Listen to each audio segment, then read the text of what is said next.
आइए, जब बारात आती है, शादी ब्याह होता है, तो ससुराल में साली सरहज लोग दुल्हा के गाली देती हैं। तो गाली कैसे दिया जाता है, आइए गीत के माध्यम से आप सबके बीच में।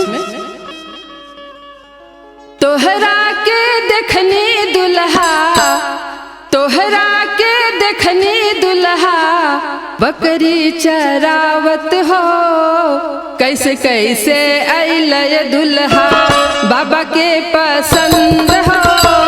कैसे कैसे अइला दुल्हा, बाबा के पसंद हो। कैसे कैसे अइला ये दुल्हा, तोहरा के देखनी दुल्हा, तोहरा के देखनी दुल्हा, बकरी चरावत हो। कैसे कैसे अइला ये दुल्हा, बाबा के पसंद हो।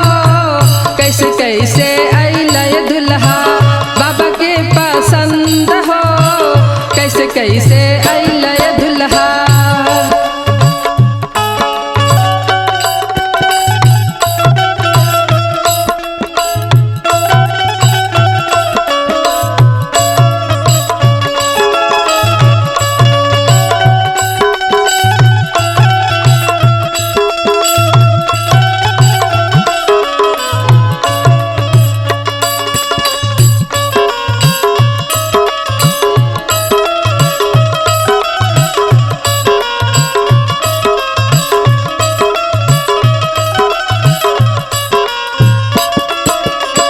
तोहरा के देखनी दुल्हा, तोहरा के देखनी दुल्हा, हरवा चलावत हो।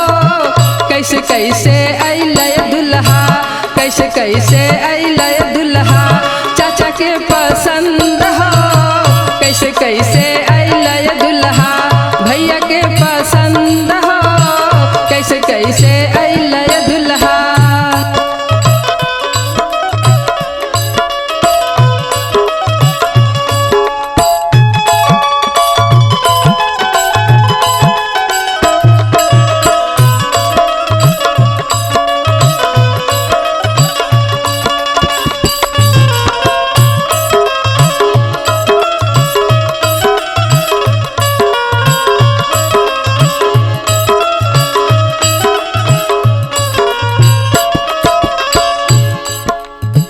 बाबा के अखिया लागल रह मधुमक्खिया हो।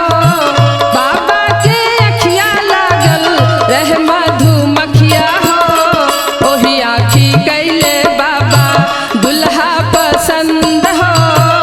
ओही आखी कैले भैया दुल्हा पसंद हो। ओही आखी कैले भैया।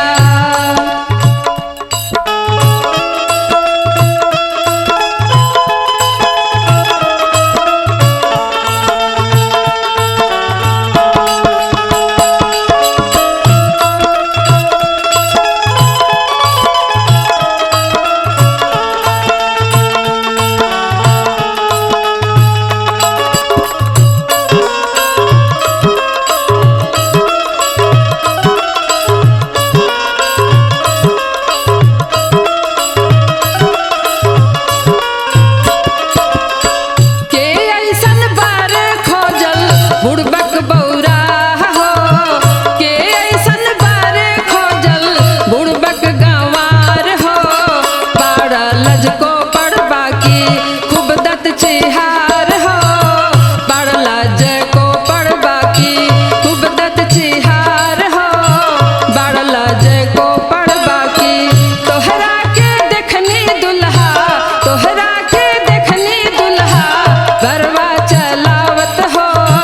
तोहरा के देखनी दुल्हा, हरवा चलावत हो। कैसे कैसे अइला ये दुल्हा, कैसे कैसे अइला ये दुल्हा, बाबा के पसंद हो। कैसे कैसे अइला ये दुल्हा, भैया के पसंद हो। कैसे कैसे अइला ये दुल्हा।